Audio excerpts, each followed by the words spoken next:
Hello, everyone, and welcome back. Today we are looking at the Lancet, or the Corellian Lancet starfighter. So, the CL 1C Lancet Interceptor were small Corellian built starfighters. Characteristics: it's a sleek, agile, and compact. The Corellian Engineering Corporation manufactured Lancet was composed of a wingless, dart shaped fuselage that flowed into a single prominent maneuvering fin. Its wingless design, combined with its long, sleek finned fuselage and powerful Tier 22 ion engine, allowed the craft to perform an impressive speed and maneuverability. Despite its thin appearance, however, the Lancet was nonetheless capable of seating two occupants back to back under the transparent steel canopy.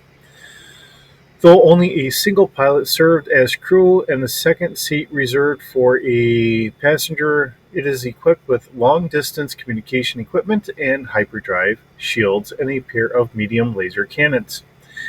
The history of it: the primary ship of the Judiciary Department of the Galactic Republic, the ships symbolize judicial authority and were known to strike fear into criminals by just being in the immediate vicinity.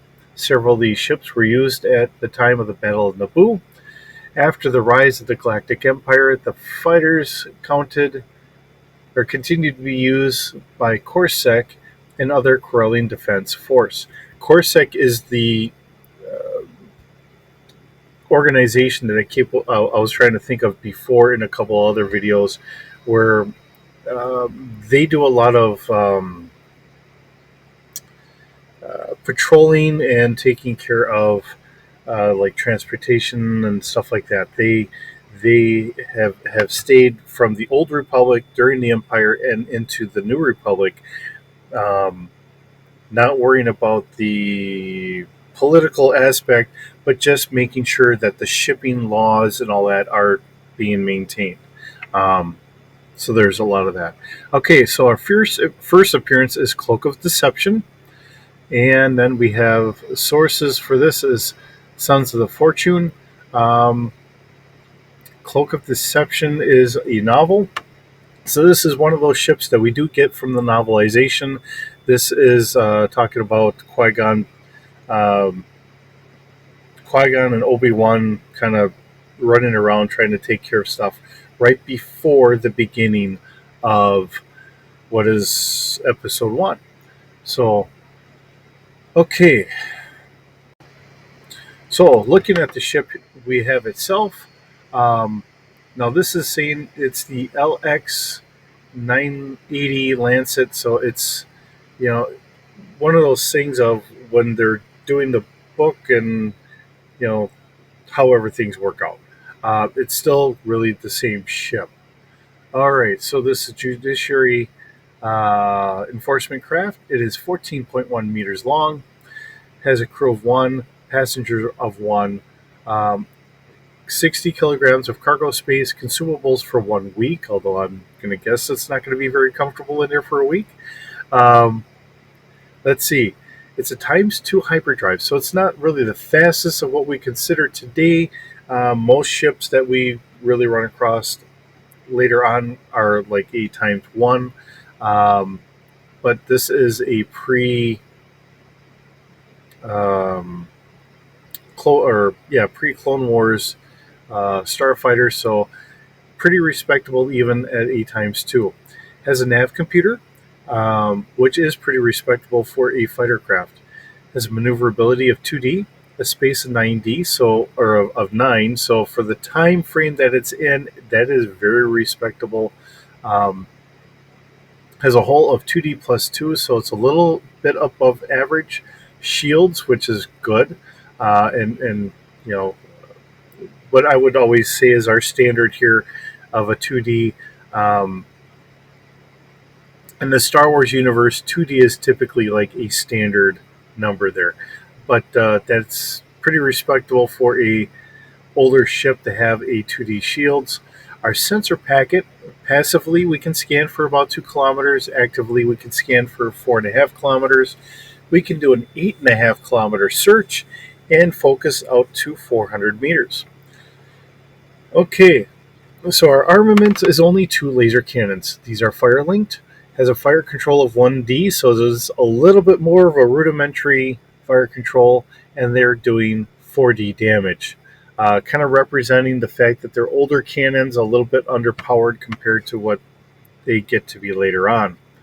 Um, but for its time frame, it is really respectable. It's not saying that things couldn't be upgraded if a fleet of these were being used and just kind of upgraded, like so many things typically are.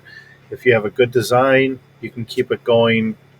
Um, just upgrade it and keep it up to date in that regards. Um, you'll notice, and we will get into them at some point. I've been trying to stay away from a lot of the mainstay fighters. There are a lot of iterations of the X-wing, of the A-wing, and so on and so forth. There's what we originally remember, and then they had upgraded a lot of the stuff in the novelization. Um, we didn't go from the T65 to the T70s to T80s. They just upgraded the X-wing, and it was the you know T65A or whatever to a T65J or something like that. Saying it's still that same base fighter, but it's an upgraded version or whatever. So, very much like that, this could very well get turned into.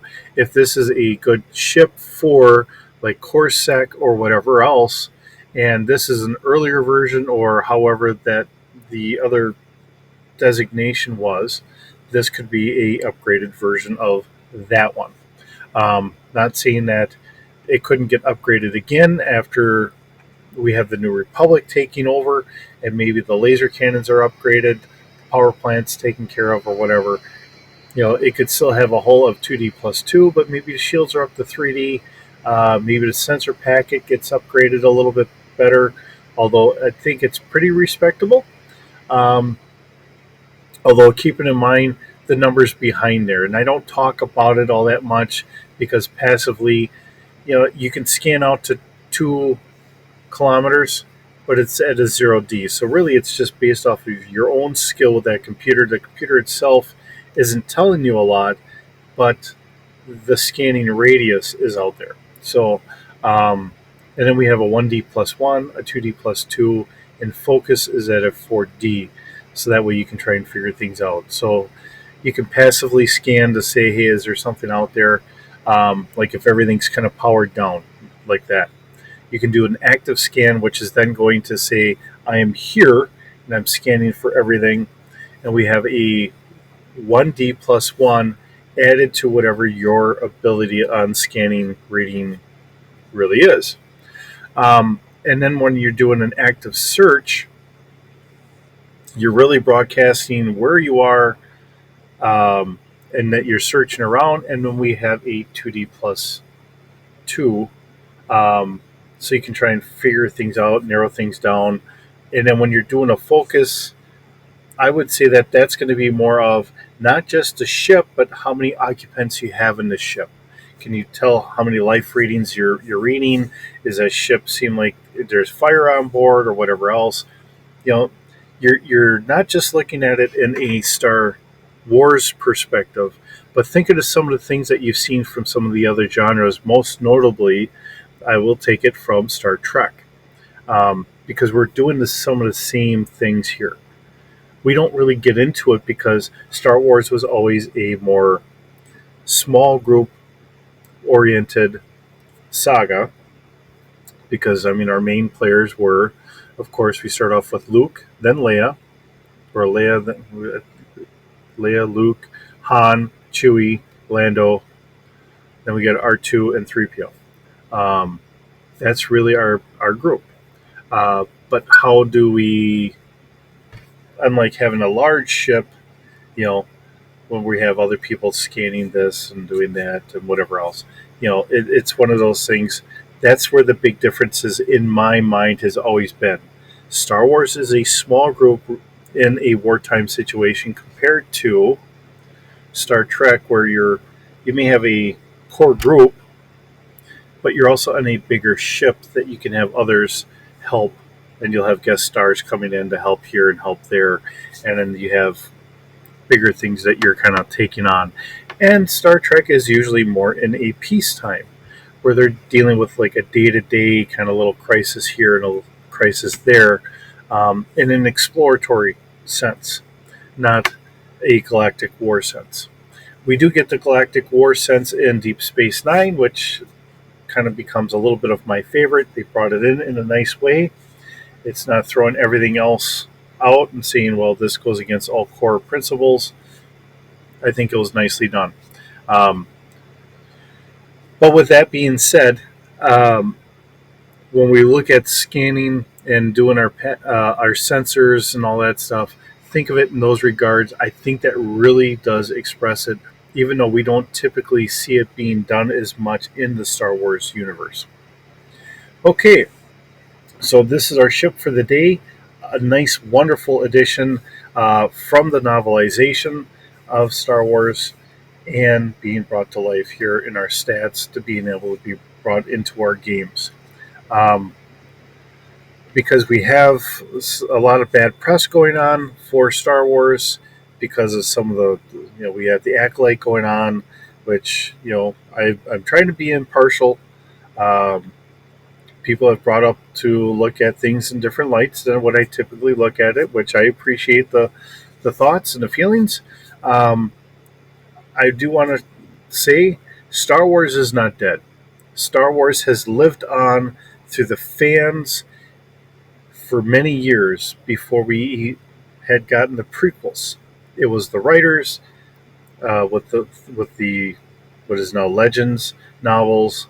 It's the fans and their stories and the things that they're doing to build the community. We are the ones that really keep Star Wars going.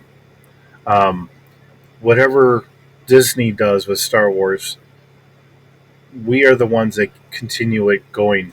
Um, with whatever way we want to take it. I'm not saying you can't like something. I'm not saying you have to throw something out. That's perfectly up to you. All I'm saying is for anyone to say that Star Wars is dead, I don't believe that because Star Wars is as much about what we as our fans, as the fans of Star Wars, create and keep going. Maybe we agree with something, maybe we don't agree with something. But either way, Star Wars has a huge legacy of stuff that was created outside of what George Lucas had done.